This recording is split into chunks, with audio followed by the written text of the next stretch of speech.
Back to my channel Akhil math classes. तो अब हम स्टार्ट करने वाले हैं क्वेश्चन नंबर 10, जो कि लास्ट क्वेश्चन है इस वर्कशीट नंबर 2 का। ओके, तो यहाँ पर सवाल बच्चों क्या गिवन है, देखो। Preeti allow 8% discount on the mark price of the suit and still makes a profit of 15%। If और gain over the sale is rupees, मतलब सूट का जो सेल गेन हुआ है कितना हुआ, 156। तो find the mark price of the suit. बहुत ही इंपॉर्टेंट क्वेश्चन है, इसको ध्यान से देखें। तो काफ़ी सारे बच्चों के इस क्वेश्चन का इंतजार भी होगा कि कैसे ये क्वेश्चन सॉल्व होगा। तो बहुत ईजी सवाल है, मैं पहले ही बताता हूँ, बहुत ही ईजी सवाल है। कैसे बनेगा, इसको सॉल्व कर देंगे। देखो कैसे। तो पहले हम क्या करेंगे, यहाँ पर देखो प्रीति क्या करती है, अलाउ करती है 8% discount on the mark price of the suit. मतलब यहाँ पर ये चीज़ समझ में आती है, प्रीति है ना सूट मतलब बेचती है या फिर सेल करती है। तो उसने क्या किया, प्रीति ने 8% डिस्काउंट अलाउ किया मार्क प्राइस पे, तभी उसके बाद भी उसको प्रॉफिट हुआ 15% का। ये for gain over the sale of a suit, मतलब एक सूट पे उसको अगर इतना कितना गेन होता है, 156 रुपीज़ का गेन होता है, तो उस सूट का मार्क प्राइस कितना है। तो सिंपल सी बात है, इस क्वेश्चन को करने के लिए इसका सबसे बेस्ट मेथड जो है ये है। तो पहले हम क्या करेंगे बच्चों, हम जो मार्क प्राइस है ना उसको हम एक्स मान लेते हैं। Let the MP of the suit, जो सूट का जो मार्क प्राइस है ना उसको हम एक्स मान लेते हैं। ठीक है, मान लेते हैं x रुपये में सूट को मार्किंग किया गया है। तो कहीं से ना कहीं से ख़रीदा गया है ना उसको, मान लो कितने रुपये में ख़रीदा गया मुझे नहीं पता, मुझे बस इतना पता है कि मैं एक शॉपकीपर हूँ और मैंने उस सूट को x रुपये में मार्किंग किया, मार्क प्राइस किया उसका। मार्क करके एक कस्टमर आया मेरे पास, मार्किंग कर दिया मैंने x रुपये में। मेरे पास एक कस्टमर आया, उसको मैंने 8% डिस्काउंट अलाउ कर दिया। तो पहले डिस्काउंट का रियल वैल्यू निकाल लेते हैं। तो 8% ऑफ x, यहाँ पर कितना हो जाएगा, 8/100 इंटू एक्स। इसको हम करें तो ये कितना 25, ये हो जाएगा 2, 4 इंटू 2 एंड 4 इंटू, ये हो गया आपका 2x/25। ये हो जाएगा आपका डिस्काउंट। तो ये मेरा क्या निकला, डिस्काउंट। तो मुझे समझ में आ गया, उस जो कस्टमर मेरे पास आया था उसको मैंने कितना डिस्काउंट दिया, 2x/25 रुपीज़ का मैंने उसको डिस्काउंट दे दिया। ओके, तो जब इतना डिस्काउंट किया तो सेल कितने रुपये में किया मैंने, तो सेलिंग प्राइस निकाल लेते हैं, SP of the suit. Selling price क्या होता है, मार्क प्राइस माइनस डिस्काउंट। तो मार्क प्राइस माइनस डिस्काउंट, देखो ट्रेन आ गया, कोई नहीं। देखो मार्क प्राइस कितना हमारा, x डिस्काउंट कितना है, 2x/25। तो यहाँ हो गया LCM हो गया आपका 25x बाई यहाँ पर कितना 2x, तो यहाँ पर हो गया 23x/25। ये हो गया सेलिंग प्राइस। तो यहाँ पर हमारा क्या निकला, सेलिंग प्राइस। सेलिंग प्राइस कितना निकला, 23x/25। ठीक है, यहाँ तक चीज़ें समझ में आ गई। अब यहाँ पे चीज़ें समझो, हमें क्वेश्चन में यहाँ पर देखो गेन गिवन है, एक सूट पे उसको कितना गेन हुआ है, 156 रुपीज़ का गेन हुआ है। ठीक है, समझो इस चीज़ को। तो जो गेन होता है वो कैसे निकलता है, ऐसा ये SP निकल गया। अब हम पहले CP निकाल लेते हैं इसका। प्रॉफिट परसेंट हमें गिवन है, प्रॉफिट परसेंट है कितना, 15%। हमें SP पता चल ही चुका है, 23x/25। ये है सेलिंग प्राइस। मार्क प्राइस हमें पता ही है। तो जब हमें प्रॉफिट परसेंट पता है, SP पता है हमें, समझो इस चीज़ को। जब हमें प्रॉफिट परसेंट पता है, SP पता है, तो क्या हम CP निकाल नहीं सकते। सिंपल सी बात है। कैसे निकलेगा formula, 100/100 plus profit percent into SP। यह होता है CP का फॉर्मूला। तो ये हो गया आपका 100/100 प्लस प्रॉफिट है परसेंट है कितना, 15 इंटू सेलिंग प्राइस कितना है, 23x/25। यहाँ पर लिख देंगे कितना, 23x/25। ये आपका हो जाएगा 100, ये हो जाएगा 115 इंटू, ये आपका हो जाएगा 23x/25। अब देखो ये डायरेक्टली कट जाएगा आपका, ये 23 5 में कटेगा, ये 5 से, और ये 5 इंटू 4 से कटेगा 100। तो यहाँ पर जो CP हुआ वो सेलिंग कॉस्ट प्राइस कितना हो गया आपका, 4x/5। ये हो गया आपका CP। ये आपका क्या हो गया, CP हो गया, कॉस्ट प्राइस। उस सूट का कॉस्ट प्राइस इतना है, और हमें पता है उस सूट को बेचने पर गेन कितना का हुआ, 156 रुपीज़ का गेन। अब इसी को लेकर हम बच्चों इक्वेट कर देंगे इसको।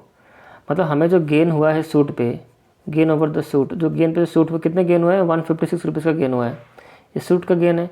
तो गेन जो है यहाँ पर इसके नीचे मैं ये भी तो लिख सकता हूँ ना, SP माइनस CP, क्योंकि SP माइनस CP गेन होता है। तो गेन ना लिखते हुए उसकी जगह मैंने क्या लिखा, SP minus CP equal to 156, ऐसा भी तो मैं लिख सकता हूँ। तो हमें एस पी बच्चों पता ही है, एस पी कितना, ये रहा हमारा एस पी हमें यहाँ पर पता है, देखो एस पी पता है और हमें सी पी पता है, बस इसको ले जाके यहाँ पर रख देंगे, इक्वेट कर देंगे, इक्वेशन बन जाएगा हमारा और निकल जाएंगे वैल्यू। एस पी कितना है 23x/25 माइनस सी पी हमारा कितना है 4x/5 इक्वल कर देंगे 156 के साथ। तो ये जो इक्वेशन जो हमारा फॉर्म्ड हुआ ना बच्चों, यही मेन चीज़ होती है, इक्वेशन फॉर्म करना मेन होता है बस। अब ऐसे सोचो, मार्कप्रेस ऐसे निकलेगा, मार्कप्रेस के ऊपर आप एक्स लिया, आप यहाँ पर देखोगे ना, ये जो गेन हमारा, गेन का वैल्यू हमें गिवन है, ये गेन के वैल्यू के पास हमें पहुँचना है ताकि हम इक्वेट कर सकें। हम मार्कप्रेस को एक्स लिए हैं, हम कैसे ना करके कैसे, हमारा एम क्या था कि गेन को फाइंड आउट करना है, हमें गेन गिवन था, गेन इक्वल टू यहाँ पर क्या है, देखो सिंपल सा फंडामेंटल ये है कि यहाँ पर गेन इक्वल टू यहाँ पर क्या है 156 रुपीज़ है, जो हमें गेन क्वेश्चन में गिवन है। एक सूट पे जो हमें गेन हुआ है वो कितने का हुआ है 156 रुपीज़ का गेन हुआ है। ओके, तो हम यहाँ पे देखेंगे, हमें तो गेन तो पता है पहले से ही, ओके गेन तो हमें पहले से पता है, तो मुझे इक्वेशन कैसे बनाना है, तो मैं दिमाग में ये चीज़ रखूँगा कि गेन हमारा 156 रुपीज़ है, ये तो मेरा RHS के साइड में आएगा ही, मुझे LHS में क्या यहाँ पर होगा, गेन के अगर RHS के साइड पे 156 रुपीज़ है तो LHS पे क्या होगा, ऑब्वियसली SP माइनस CP होगा, क्योंकि गेन का फॉर्मूला ही होगा ना। अगर गेन का वैल्यू आपको पता है 156 तो ऑब्वियसली LHS के पोर्शन में क्या होगा SP माइनस CP होगा। तो अब मेरे दिमाग में चला, मैं SP और CP मुझे निकालना है, तो SP और CP क्वेश्चन में तो कहीं गिवन है नहीं, ऐसे सोचते हैं SP और CP क्वेश्चन में कहीं तो गिवन है नहीं, तो क्यों ना मैं मार्कप्रेस का हेल्प लूँ, तो इसलिए मैंने मार्कप्रेस को मैंने क्या कर लिया, एक्स कर लिया। तो मैंने जैसे मार्कप्रेस को एक्स किया, तो मार्कप्रेस जैसे एक्स किया मैंने, तो डिस्काउंट तो मुझे पहले से पता था कितना 8% डिस्काउंट है, तो एक्स लिया मार्कप्रेस, डिस्काउंट पहले से पता था, डिस्काउंट का पहले रियल वैल्यू निकाल दिया और उसके हेल्प से मैंने SP निकाल दिया। देखो मेरा एम क्या है कि मुझे SP और CP लाना है ताकि मैं यहाँ पर पुट कर सकूँ, ठीक है।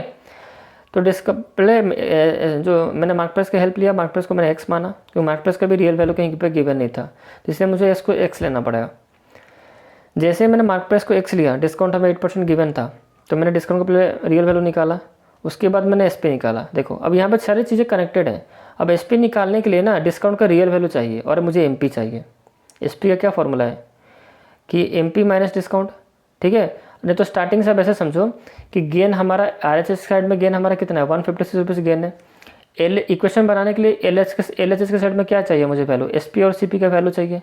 SP का क्या फॉर्मूला है MP माइनस डिस्काउंट, मतलब SP निकालने के लिए मुझे क्या चाहिए, MP भी चाहिए और डिस्काउंट भी चाहिए, डिस्काउंट का रियल वैल्यू चाहिए। तो पहले मैंने MP तो है नहीं कहीं पर, इसलिए मैंने MP को एक्स लिया, और डिस्काउंट का रियल वैल्यू नहीं था, रियल वैल्यू मैंने निकाला, डिस्काउंट का रियल वैल्यू नहीं था, ये परसेंटेज वैल्यू है, उसका रियल वैल्यू मैंने यहाँ पर निकाला।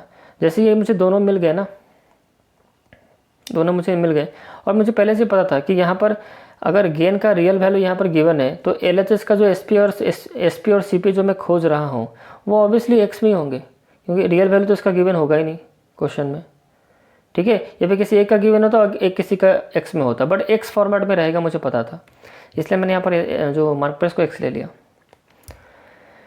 ठीक है। तो यहाँ पर मैंने SP निकाला, देखो SP जैसे यहाँ पर निकाल दिया, तो SP मेरा इतना निकला 23x/25। अब मेरा माइंड में था मैं CP निकालूंगा, तो SP तो मैंने निकाल चुका था, तो SP को मैंने यहाँ पर रखा, मैं देखा, देखो सब आपको हेल्प करेंगे CP निकालने के लिए, तो SP तो आपको यहीं से मिला। अब SP अब यहाँ पर देखो CP निकालने का क्या फॉर्मूला यूज होता है, आपको परसेंटेज वैल्यू जो प्रॉफिट परसेंटेज चाहिए और SP चाहिए। SP तो आपने पहले से निकाला, यहाँ पर निकाला, और देखो क्वेश्चन में खोजोगे तो आपको P का भी वैल्यू गिवन होगा, देखो P का वैल्यू 15% गिवन है, तो उसको मैंने यहाँ पर पुट किया, तो इसकी हेल्प से मुझे CP भी मिल गया। तो जैसे ही मुझे SP और CP मिला उसको लेकर मैं यहाँ पर पुट कर दिया, ठीक है, तो हमारा ये इक्वेशन बन गया। तो इस तरह से इक्वेशंस बनाए जाते हैं, ठीक है। अब इसको सॉल्व करते हैं, देखो 25 हो गया हमारा LCM, ये हो गया आपका 23x माइनस 5, ये हो गया 20x इक्वल टू 156, यहाँ पर 3x/25 equal to 156, 3x equal to कितना, ये मल्टीप्लाई हो जाएगा 156 multiply with 25, x equal to कितना हो जाएगा 156 मल्टीप्लाई विथ 25 डिवाइड बाई 3, 3 से आई थिंक डायरेक्टली कट जाएगा, 4 3 12, 4 3 5 3 15 से कटा तो, और क्या 5 3 15 3 2 6, तो यहाँ पर x इक्वल टू कितना हो जाएगा 25 × 2 कितना 50, कैरी 5 25 और 5, 25 और 5 30, एक मिनट, कुछ गलती हो रहा है क्या? 25 को अगर हम मल्टीप्लाई करें 52 के साथ तो हाँ ठीक है, 13 हो जाएगा, 130 होगा। 125 और 5 130 और क्या, तो एक्स की वैल्यू यहाँ पर इतना निकले 1300। तो ये हो गया हमारा क्या, ये इसी को तो हम निकाल रहे थे मार्क प्रेस। तो ये निकला हमारा मार्क प्रेस, कितना निकला 1300। ओके, तो आई होप आपको समझ में आ गया। यहाँ हमारा वर्कशीट 2 सारा खत्म हो गया, सारे क्वेश्चंस। तो नेक्स्ट वीडियो में वर्कशीट 3 का कॉन्सेप्ट समझेंगे, जो जीएसटी है आपका बुक में, आई थिंक ये चेक कर लेते हैं, हाँ जीएसटी है, गुड्स एंड सर्विसेज टैक्स। तो जीएसटी को समझेंगे, ओके, और फिर उसके बाद जीएसटी में बहुत कम क्वेश्चन उसको करेंगे, फिर उसके बाद ब्रेन टीचर स्टार्ट करेंगे। ओके, आई होप आपको वीडियो पसंद है। वीडियो का अच्छा, वीडियो को लाइक करना और चैनल सब्सक्राइब नहीं, सब्सक्राइब कर लो जल्दी से। तो मिलते हैं नेक्स्ट वीडियो में, स्टार्ट करेंगे क्वेश्चन नंबर नहीं, नेक्स्ट वर्कशीट 3 का इंट्रोडक्शन, देन क्वेश्चन स्टार्ट करेंगे वर्कशीट 3 का। ओके, चलो बाय।